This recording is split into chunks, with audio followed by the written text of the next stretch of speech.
अशुभ ग्रह की किस वस्तु का दान करें, कब करें, कैसे करें, क्यों करें, ये हम जानेंगे आज के वीडियो में। यदि आपको सूर्य ग्रह अपनी महादशा में, अंतरदशा में, प्रत्यंतर दशा में परेशान कर रहा हो, मेजरली ये 3 दशाएं होती हैं जिसमें कि आपको किसी भी प्लैनेट का इफेक्ट दिखाई देता है। तो यदि इन तीनों दशाओं में, महादशा, अंतरदशा, प्रत्यंतर दशा में आपको सूर्य ग्रह के नेगेटिव इफेक्ट्स देखने को मिल रहे हैं, तो ये इंडिकेशन है कि आपको सूर्य ग्रह को प्रसन्न करने की जरूरत है। सूक्ष्म दशा और प्राण दशा बहुत छोटी दशाएं होती हैं जो कुछ दिनों या एक दिन में, एक हफ्ते में, 2 हफ्ते में, कुछ घंटे में ऐसे करके निकलती हैं। तो कैसे पता चलेगा? सूर्य हमारी आत्मा का कारक है। लगन कुंडली में सूर्य जिस भी भाव में जाकर के बैठ गया, वहां से हमारी आत्मा जुड़ गई है। अब उस ग्रह को उसके मुताबिक यूज करने के लिए, चैनलाइज करने के लिए, अलाइन करने लग जाएंगे हम, तो हमारा सूर्य ग्रह हमारी कुंडली में प्रसन्न होने लग जाएगा। जैसे मेरी कुंडली में सूर्य अष्टम भाव में बैठा है, तो जब मैंने ज्योतिष करना सीखा तो मुझे ऐसी खुशी मिली जैसी खुशी मुझे कभी नहीं मिली, कोई और काम करके नहीं मिली। मैं गहराई में पढ़ती चली गई और बस लग रहा था ये प्रोसेस एंड ना हो। तो आपको कैसे पता चलेगा कि आपका सूर्य मलेफिक है? सिम्टम्स क्या होंगे? आप बात बात पे झूठ बोलोगे, आप अपनी ईगो को शांत करने के लिए, अपनी बात को मनवाने के लिए आप किसी भी लेवल का झूठ बोल सकते हो। आपकी बॉडी में हमेशा विटामिन डी की डेफिशिएंसीज रहेगी, आपकी बोन्स में दर्द हो सकता है, आपके पिता के साथ या आपके बेटे के साथ आपके रिलेशनशिप चैलेंजेस हो सकते हैं। आप कितनी भी मेहनत कर लो लेकिन आपको फेम नहीं मिलेगा, रिकॉग्निशन नहीं मिलेगा, आपको अथॉरिटी नहीं मिलेगी, आपका बॉस हमेशा आपसे परेशान रहेगा, आपके पिता कभी आपसे खुश नहीं रहेंगे, आप कितनी भी मेहनत कर रहे होंगे। तो आपको इस तरह के सिम्टम से पता चल जाएगा कि आपका सूर्य आपकी कुंडली में सही प्लेस पर नहीं बैठा है, या फिर वर्षफल में उसकी दशा आई हुई है। वर्षफल में वो ऐसी प्लेस में जाकर के बैठ गया जो आपको प्रॉब्लम्स क्रिएट करके दे रही है। तो उस कंडीशन में हम क्या करेंगे? उस कंडीशन में हम डोनेशन करेंगे। डोनेशन क्या, किस चीज़ का?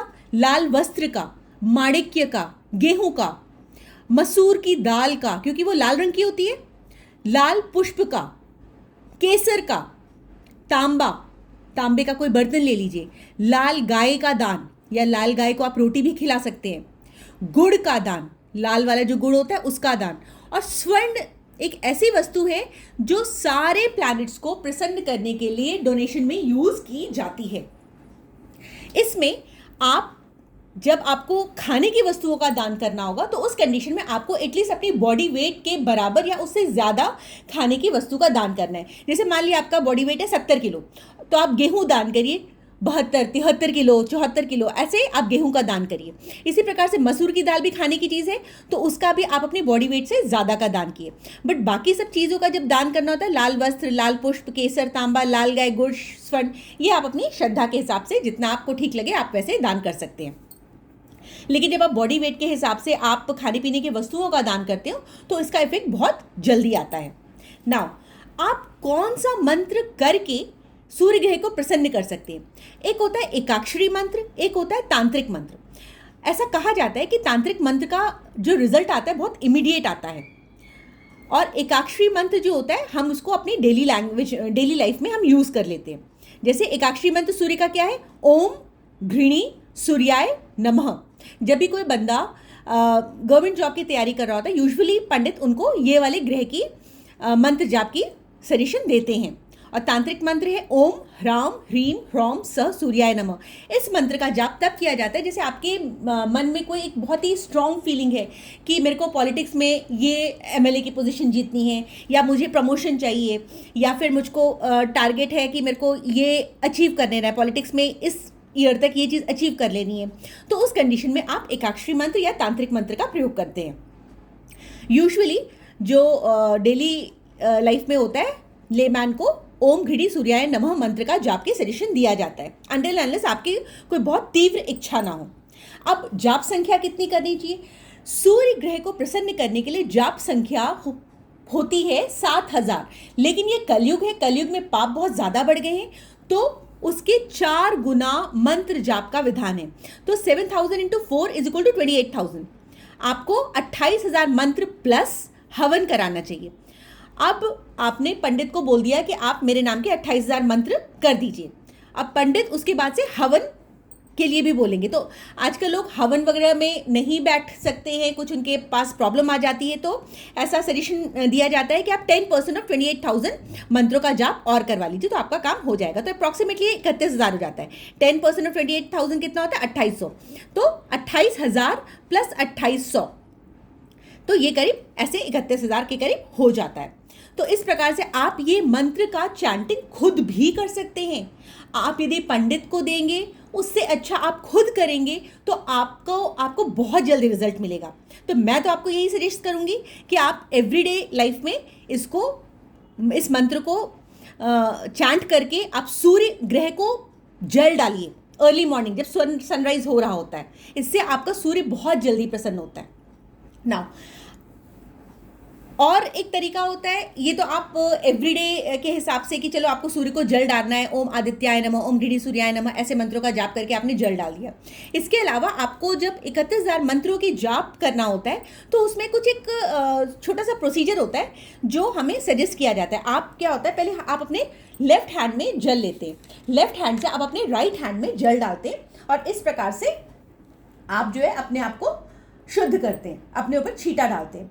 उसके बाद से आप ऑब्वियसली सुबह आप नहा धो करके आसन पर बैठते हैं, तो लेफ्ट हैंड में आपने जल लिया, फिर राइट हैंड में डाला और इसे अपने ऊपर डाल लिया, तो इसे पवित्रीकरण कहते हैं। ये जो फर्स्ट प्रोसीजर है। फिर उसके बाद से आपने कृष्ण भगवान के विराट स्वरूप का ध्यान किया, ओम केशवाय नमः, ओम माधवाय नमः, ओम नारायणाय नमः, ऐसे मंत्रों का जाप करके या उनका विराट स्वरूप का आपने ध्यान किया। और ये जो पवित्रीकरण का जो प्रोसीजर है, it is applicable for all planets. उसके बाद से ये जो विधि होती है, इसको कहा जाता है संकल्प लेना।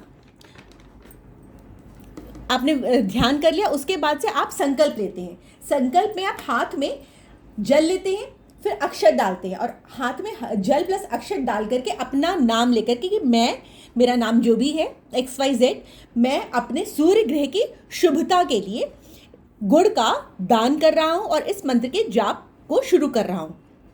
तो मैंने जैसे आपको बताया कि आप सूर्य मंत्र जाप किस दिन स्टार्ट करें, तो जब भी कभी सूर्य का नक्षत्र पड़ रहा हो, संडे पड़ रहा हो, चंद्रमा शुक्ल पक्ष की ओर बढ़ रहा हो, तब आप जब सूर्य मंत्र का सुबह सुबह अर्ली मॉर्निंग नहा धो करके जाप स्टार्ट करते हैं सनराइज के टाइम पे, और फिर अपना विदिन 40 डेज ये मंत्र को कंप्लीट करते, संख्या को कंप्लीट करते, तो आपको मार्वलस रिजल्ट मिलते हैं।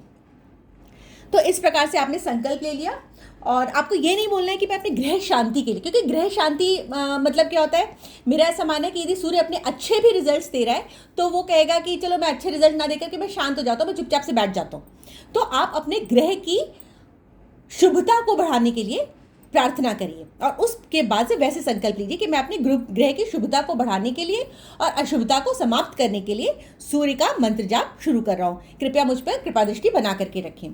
तो उसके बाद से after 43 days you will realise कि आपको अथॉरिटी मिलने लगी है, आप पॉलिटिक्स में आपको विजय मिलने लगी है, आपके रिश्ते सुधर रहे हैं, आपको विटामिन डी की डेफिशिएंसी नहीं है, आपकी बोन्स रिलेटेड कोई इशू नहीं है, और इस प्रकार से चीज़ें सॉल्व होती चली जाएंगी। याद रखिए, आपका फेथ इसमें बहुत इंपॉर्टेंट है। जितने फेथ के साथ आप ये पूजा पाठ करेंगे, उतनी जल्दी आपको रिजल्ट आएगा। यदि आपको मेरी ये वीडियो पसंद आई हो, तो please like, share and subscribe ज़रूर करिएगा। Thank you so much for watching.